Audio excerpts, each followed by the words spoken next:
Saudara, pada malam hari ini, setiap kali kita membaca cerita Natal, kita selalu diingatkan bagaimana mujizat itu terjadi pada kehidupan Zakaria Elizabeth yang mandul bisa melahirkan seorang anak. Kita juga diingatkan bagaimana mujizat itu terjadi pada kehidupan Yusuf dan Maria, yang seorang perawan begitu mustahil, tapi dia mengandung seorang anak, yaitu Yesus Kristus Juru Selamat kita. Pada malam hari ini, saya percaya ini adalah malam mujizat. Saya percaya bahwa ada mujizat Tuhan yang Dia persiapkan untuk setiap dari kita, anak-anaknya. Barang siapa menerimanya diberinya kuasa untuk menjadi anak-anak Allah, yaitu mereka yang percaya pada namanya. Hari ini, malam ini, kami percaya Tuhan, mujizat-Mu terjadi. Mujizat-Mu telah disiapkan Tuhan untuk kami. Setiap yang sakit Tuhan, kami boleh bersuka cita karena kesembuhan itu terjadi. Setiap yang terbelenggu, kami percaya Tuhan Kau bawa kelepasan dalam kehidupan kami. Kami boleh bersuka cita pada malam hari ini karena kami telah dibebaskan, dilepaskan Tuhan oleh kuasa-Mu. Dan kami percaya Tuhan, setiap yang datang, yang sudah putus harapan, kami boleh melihat harapan yang baru di dalam Engkau. Engkau datang ke dunia ini membawa harapan untuk kami. Terima kasih Bapa. Terima kasih Tuhan Yesus. Kami serahkan Tuhan malam ini, malam Natal ini Tuhan ke dalam tangan-Mu. Kami buka hati kami untuk menyambut firman Allah yang telah lahir ke dunia ini Tuhan. Terima kasih Bapa. Dalam nama Tuhan Yesus Kristus, kami berdoa dan bersyukur. Semua yang percaya katakan amin. Tepuk tangannya dong. Bersuka cita semua, amin. Haleluya. Wow. Jangan duduk dulu. Ya, yang tua-tua masih berdiri, yang muda udah duduk, kalah nih. Ya, kalah. Ya, sebelum saudara duduk, oke, ke kiri kanannya minimum 5 orang. Oke, kasih salam, katakan selamat Natal, yuk.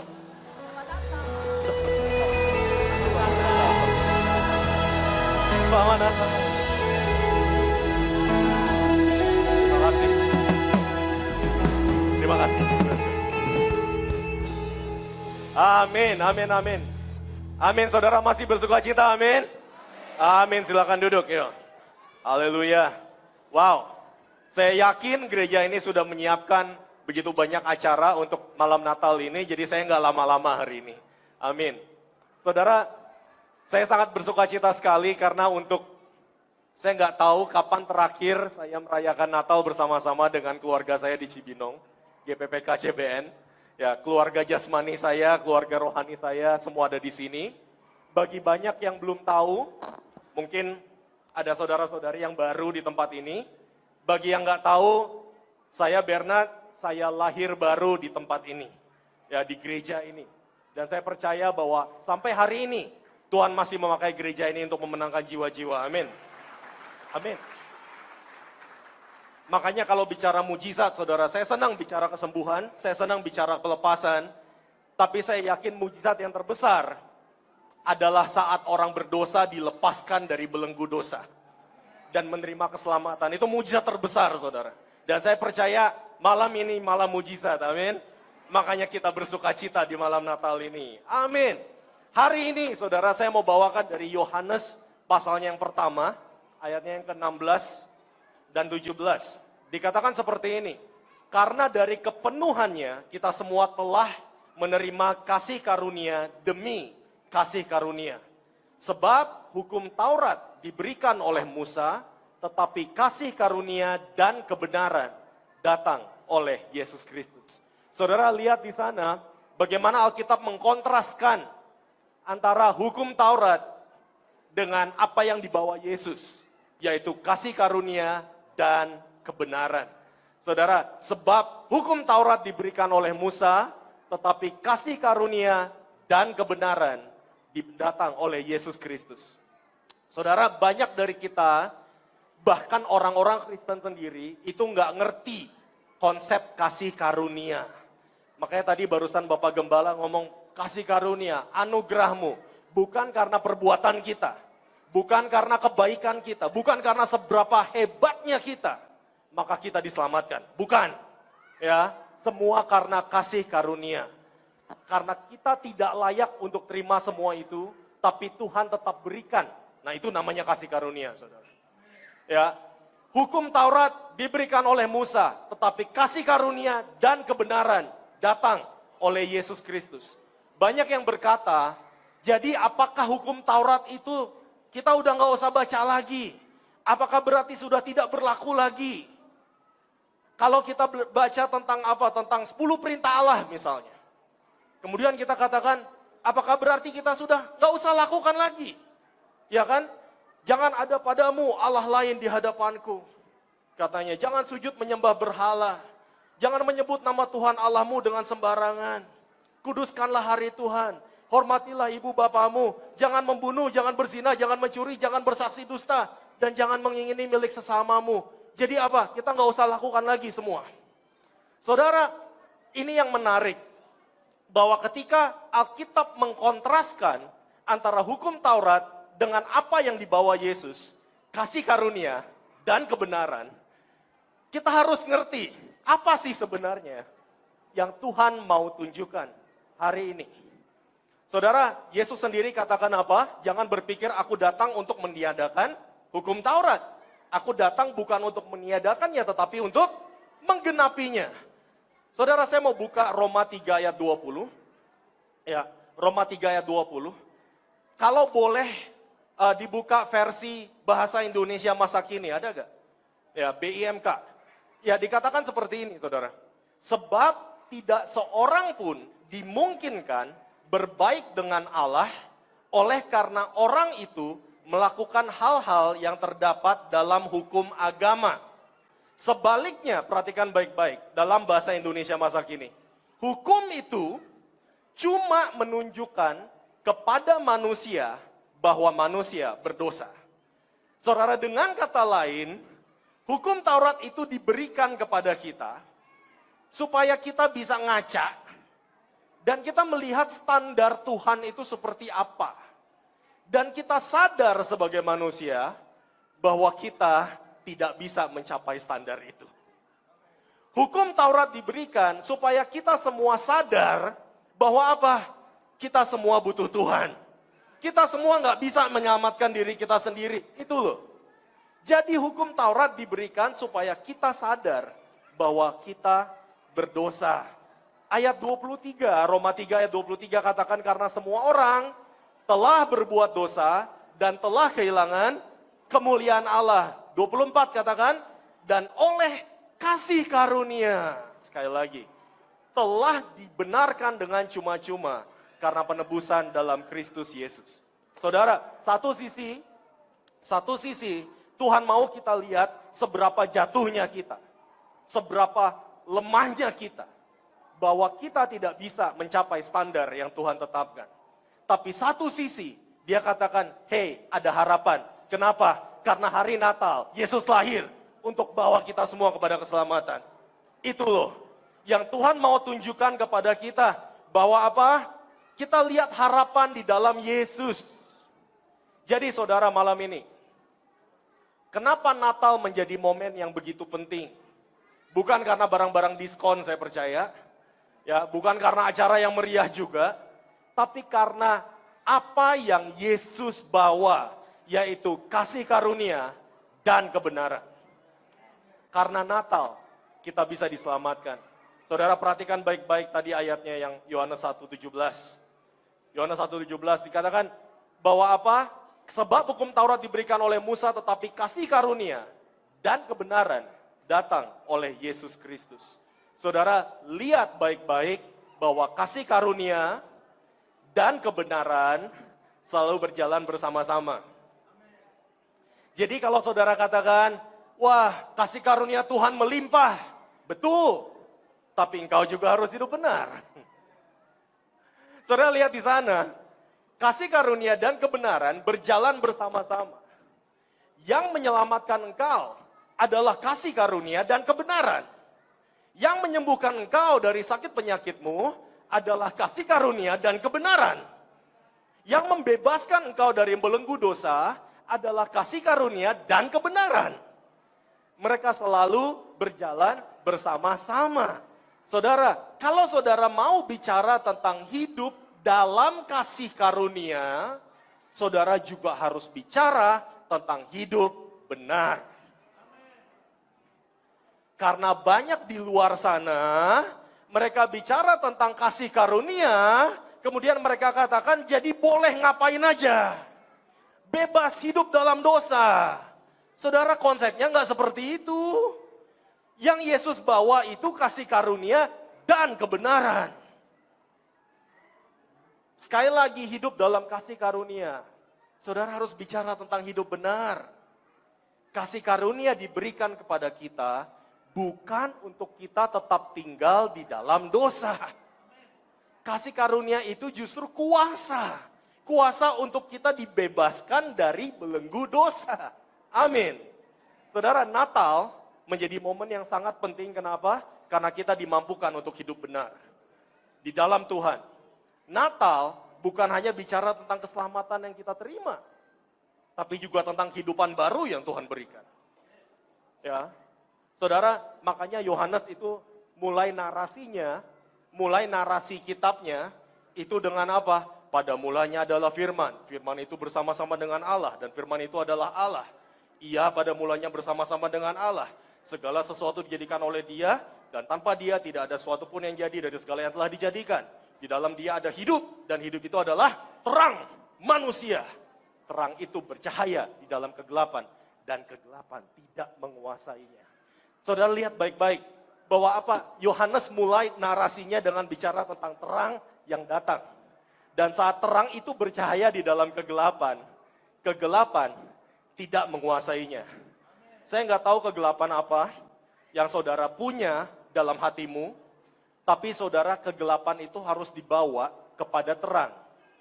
Ya, kegelapan itu harus dibawa kepada terang. Sekali lagi, 2 tahun lalu saya datang ke tempat ini, saya bagikan tentang Nikodemus. Mungkin ada beberapa yang ingat.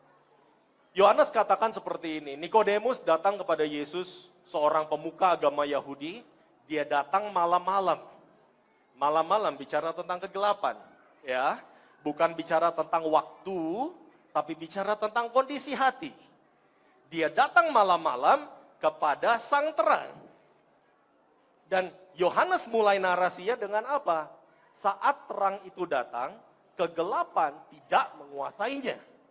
Ini luar biasa sekali, saudara, firman Tuhan. Ya. Dan Nikodemus datang. Kenapa dia datang malam-malam?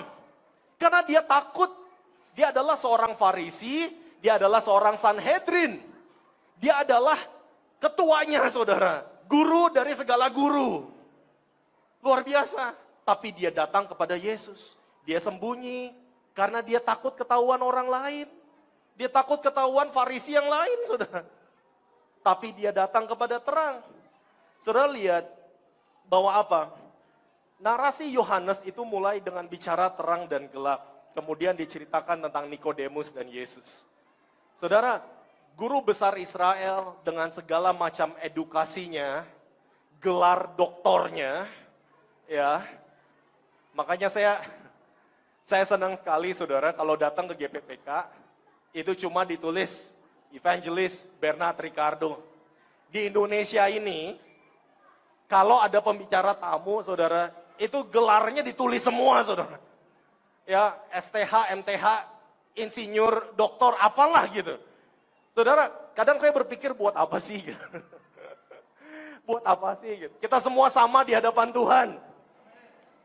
Buat apa sih? Nikodemus datang kepada Yesus, dia bawa gelar doktornya, saudara, S3. Tapi pada akhirnya apa? Engkau datang kepada terang. Engkau bawa seluruh kondisi hatimu, keadaanmu itu seperti apa. Bawa kepada terang. Dan Alkitab katakan kegelapan tidak menguasainya. Saudara, kita juga tahu di kitab yang sama, Yohanes katakan kebenaran itu apa sih? Yohanes 17 ayat 17, firman-Mu adalah kebenaran. Berapa banyak kita seperti itu, saudara ya?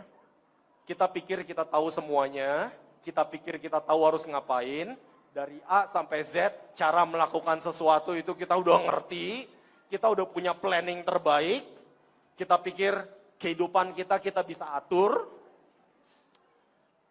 Saudara, saya nggak tahu kegelapan apa yang saudara punya, yang saudara bawa malam hari ini. Mungkin sakit penyakitmu, mungkin belenggu, mungkin depresimu, stres, segala macam ketakutan, kecemasan dalam hatimu, kebingungan, apapun itu, saudara bawa kepada terang.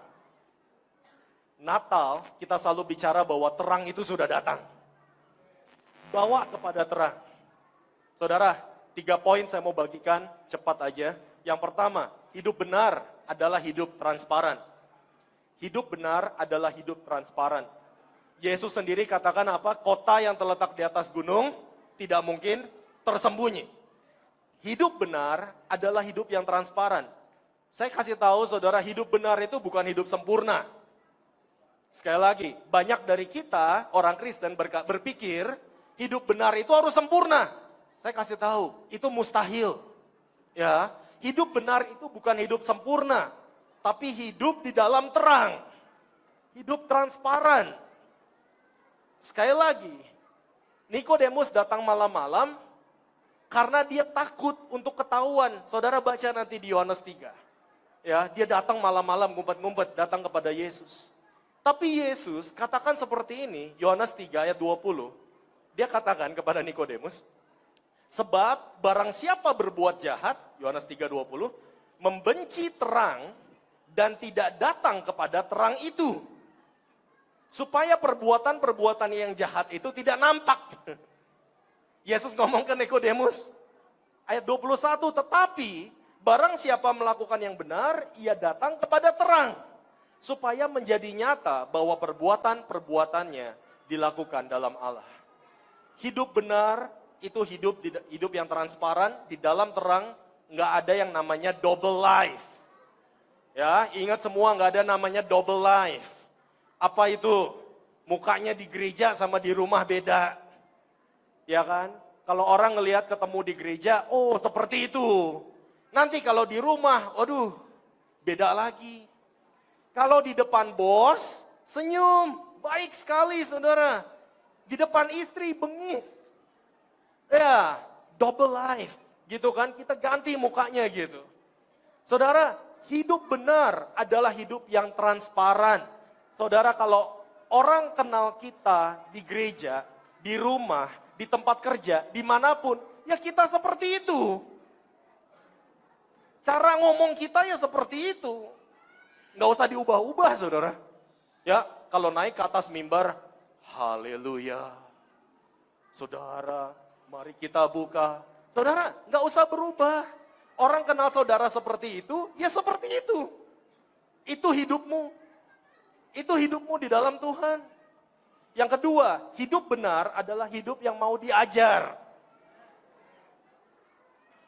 Saya mau kasih tahu, orang benar tidak akan merasa paling benar. Orang benar tidak akan merasa paling benar. Saudara, di luar sana banyak yang berpikir bahwa yang paling benar itu saya. Banyak hamba Tuhan juga berpikir doktrin yang paling benar itu doktrin saya. Saudara, kalau mulai berpikir bahwa saudaralah yang paling benar, saudara bukan orang benar. Karena orang benar itu tidak akan merasa paling benar. Karena kasih karunia itu selalu membuat kita rendah hati. Kasih karunia itu selalu membuat kita mau diajar. Ketika gereja bertumbuh, kepala kita nggak usah besar gitu kan. Kenapa? Kasih karunia bukan usaha saya. Ketika gerejanya menyusut, nggak usah nyalahkan diri sendiri. Bukan salah saya. Tuhan sudah izinkan untuk kita belajar. Gereja kami di Singapura, saudara. Ya, satu waktu kami itu sampai 30.000 jemaat. Ya, salah satu gereja terbesar di sana, 30.000 jemaat. Kemudian satu hari, bam, kena kasus hukum. Kena kasus hukum sampai beberapa pemimpin gereja kami harus masuk penjara. Akhirnya apa? Itu beritanya di mana-mana. Tapi kalau berita di Indonesia itu biasanya ditambahin bumbu-bumbu gitu. Ya, biar makin sip dibacanya gitu. Nah saudara, kemudian apa yang terjadi? Gereja menyusut. Tinggal separuh hilang. Kemudian pemimpin gereja kami bilang apa? Enggak apa-apa. Tuhan mau murnikan kita. Tuhan mau proses hati kita. Tuhan mau kita terus berpegang teguh pada Dia. Semuanya karena kasih karunia, bukan usaha kita. Akhirnya apa saudara? Kita tetap teguh, berpegang pada janji Tuhan. Kita tetap intim sama Tuhan. Kita nggak terpengaruh sama sekali. Dan kemudian Tuhan tambahkan gereja kita. Lebih dan lebih lagi. Bahkan sekarang sudah lebih dari sebelumnya saudara. Ini luar biasa sekali. Oke, Tuhan bisa bekerja. Oke, tepuk tangan ya buat Tuhan. Luar biasa. Nikodemus tetap datang kepada Yesus karena dia mau belajar. Walaupun dia punya S3, walaupun dia doktor, saudara, teologi, tapi dia tetap datang kepada sang terang itu. Mau dikoreksi, mau diberitahu, mau diajar firman, mau berubah. Dan dia mau belajar ulang. Setiap hari kita semua belajar. Kita semua mau jadi murid. Ya, hidup benar itu hidup yang mau diajar. Jadikan Natal ini sebagai momen untuk hidup kita diajar. Hidup kita diubah oleh kasih karunia dan kebenaran. Saudara, yang terakhir, hidup benar adalah hidup yang berbuah. Amin. Hidup benar adalah hidup yang berbuah. Orang yang sama, Rasul Yohanes, di Yohanes 15, dia katakan bagaimana hidup itu bisa berbuah. Saudara, hidup bisa berbuah, Yohanes taruh seperti ini. Kita hidup dalam dia, dia di dalam kita. Kita melekat pada pokok anggur. Maka kita berbuah. Saudara, Yohanes tidak berkata bahwa apa? Kita harus berusaha. Semuanya karena usaha kita, usaha keras kita. Enggak seperti itu. Sekali lagi, kasih karunia. Saudara lihat di sini. Saudara pernah tahu ranting yang berbuah? Apakah ranting itu, saudara pernah lihat rantingnya ngeden-ngeden dulu gitu saudara? Pluk, buahnya keluar gitu. Nggak ada. Untuk ranting itu berbuah itu alami. Kenapa bisa berbuah? Karena dia melekat pada pokok, titik. Saudara, hidupmu mau berbuah, bukan dengan saudara berusaha keras untuk berbuah. Yang Yohanes katakan apa? Kita cukup melekat pada pokok anggur. Kita cukup melekat pada Tuhan, intim dengan Tuhan, maka hidupmu berbuah. Saudara, lihat, hidup benar adalah hidup yang berbuah. Buah itu bukan hasil usaha kita. Kalau hidupmu berbuah, itu bukan hasil usahamu. Buah itu hasil dari keintiman. Kalau kita mau menghasilkan buah dalam hidup kita, ingat, itu bukan usahamu, itu bukan pekerjaanmu. Roh Kuduslah yang menghasilkan itu. Berjalanlah intim bersama Roh Kudus. Saudara, Filipi pasal yang kedua, dengan ini saya mau tutup. Filipi pasal yang kedua, ayat 12. Dikatakan seperti ini, hai saudara-saudaraku yang kekasih, kamu senantiasa taat. Karena itu tetaplah kerjakan keselamatanmu dengan takut dan gentar. Bukan saja seperti waktu aku masih hadir, tetapi terlebih pula sekarang waktu aku tidak hadir. Sebentar.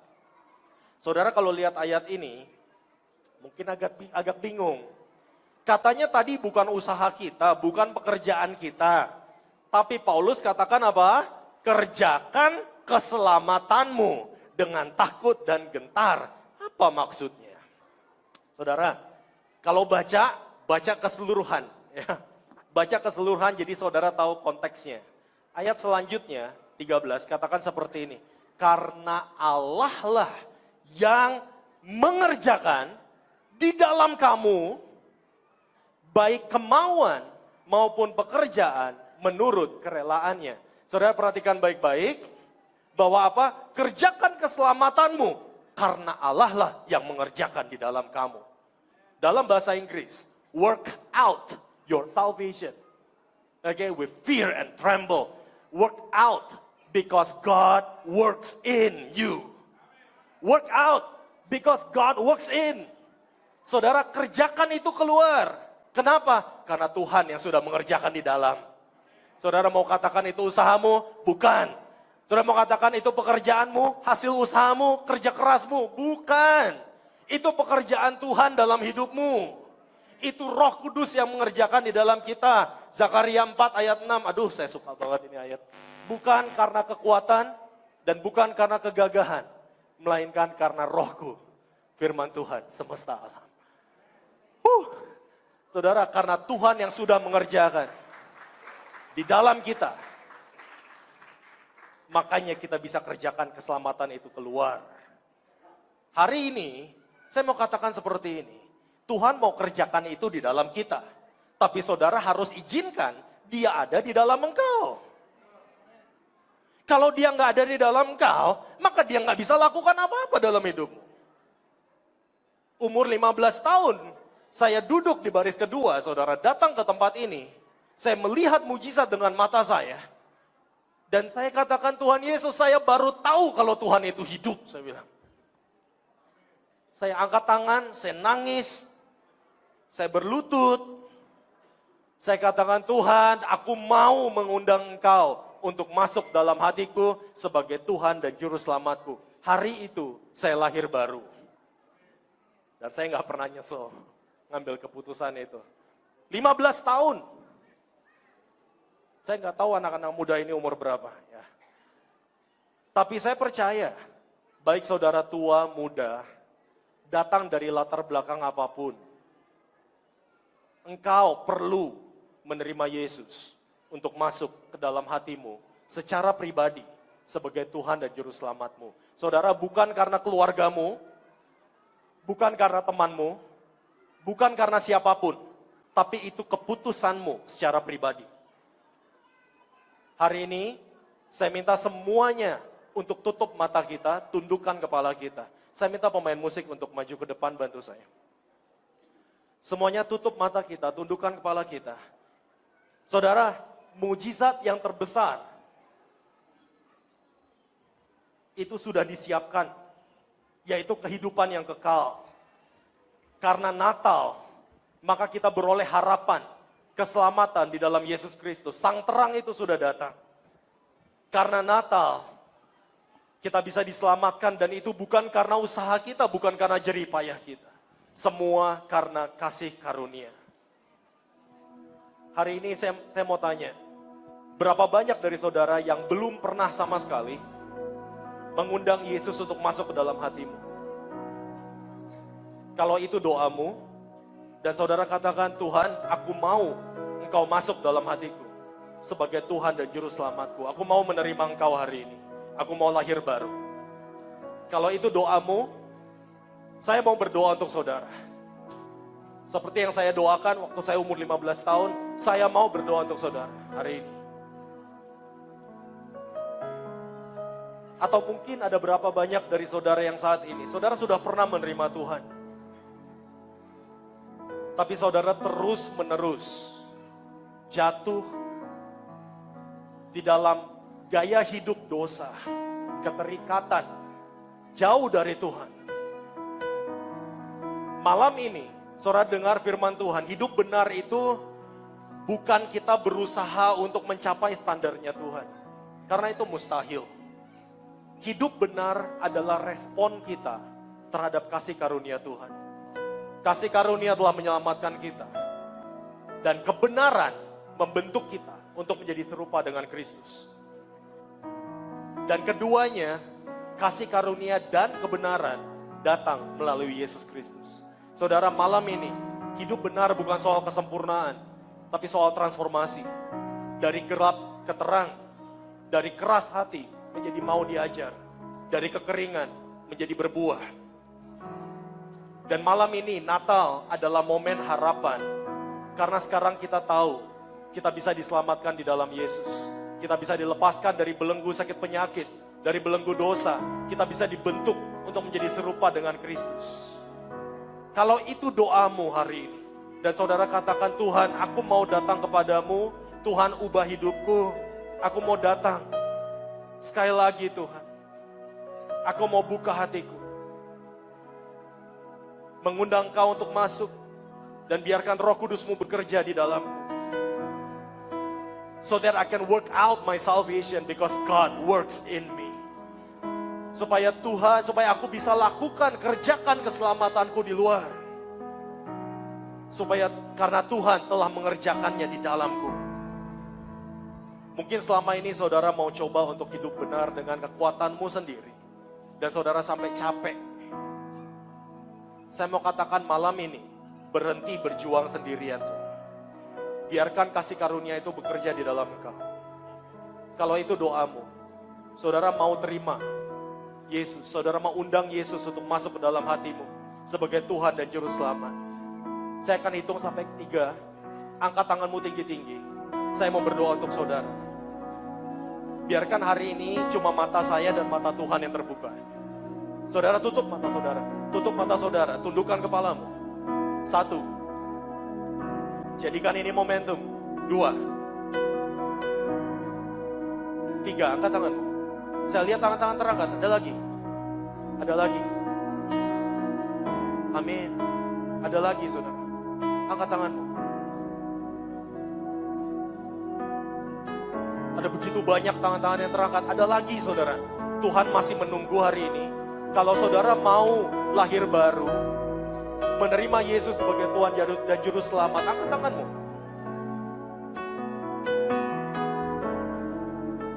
Saudara boleh berikan saya waktu, saudara, sedikit aja untuk saya berdoa untuk saudara, semua tangan yang terangkat. Kalau saudara berkenan, saya minta saudara semua yang mengangkat tangan untuk maju ke depan. Maju ke depan, saya mau berdoa untuk engkau. Oke, mari maju.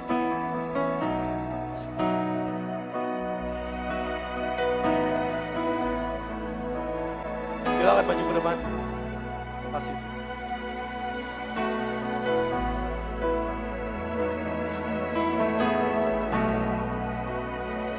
Silakan bentuk barisan di sini, maju ke depan.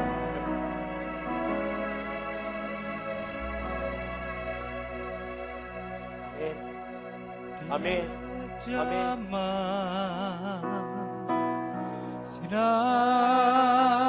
Amin. Mujizat Natal terjadi, saudara. Keselamatan terjadi. Terima kasih Tuhan.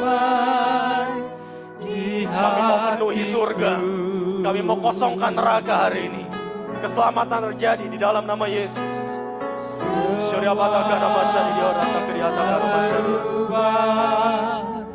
Ada lagi, mari maju ke depan. Ada lagi, maju ke depan.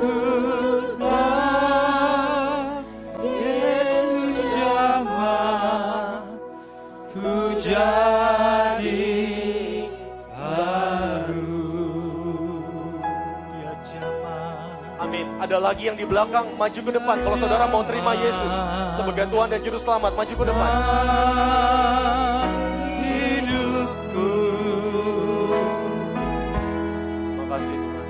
Dan beri damai di hatiku. Amin.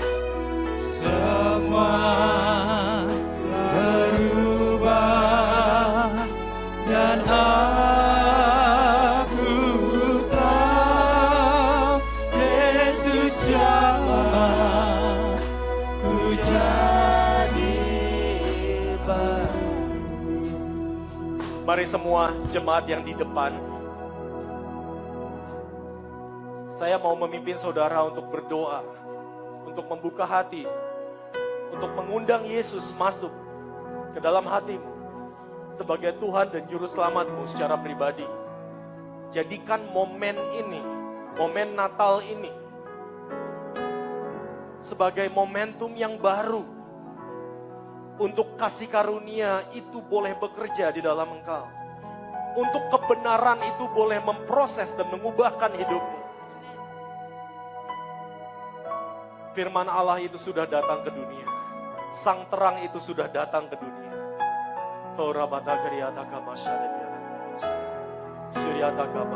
Saya mau berdoa untuk saudara, semua yang di depan, yang di belakang. Apakah masih ada Saya minta untuk jangan malu. Saudara maju ke depan, ambil langkah iman, maju ke depan untuk mengundang Yesus sebagai Tuhan dan Juru Selamat.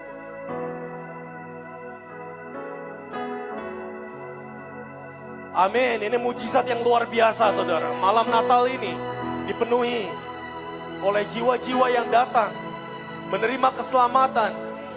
Semua yang di depan, ulangi doa saya. Katakan, Tuhan Yesus, saya mau semuanya yang di depan. Doakan ini dengan segenap hati. Sekali lagi, ulangi doa saya. Katakan, Tuhan Yesus, aku datang membuka hatiku dan mengundang Engkau untuk masuk ke dalam hatiku sebagai Tuhan dan Juru Selamatku secara pribadi. Hari ini aku lahir baru. Hari ini dosaku diampuni. Hari ini aku mau hidup benar. Roh Kudus, pimpin aku. Pimpin aku. Aku adalah anak-Mu. Hari ini namaku tercatat di dalam buku kehidupan. Terima kasih Tuhan. Bapa hamba-Mu saat ini Tuhan berdoa memberkati anak-anak-Mu Tuhan yang mengambil langkah iman untuk maju ke depan. Dari tua sampai muda, dari latar belakang apapun, laki-laki perempuan, mereka datang Tuhan mengambil langkah iman untuk menerima Engkau sebagai Tuhan dan Juru Selamat. Kami berdoa Tuhan, kasih karunia-Mu, kasih karunia-Mu, kasih karunia-Mu Tuhan, mengubahkan, Roh Kudus-Mu Tuhan mengubahkan, mentransformasi kehidupan kami, melepaskan kami dari setiap belenggu dosa. Oh rabatagana masyadido rataganaba, syiriatagana masyadido rataganaba.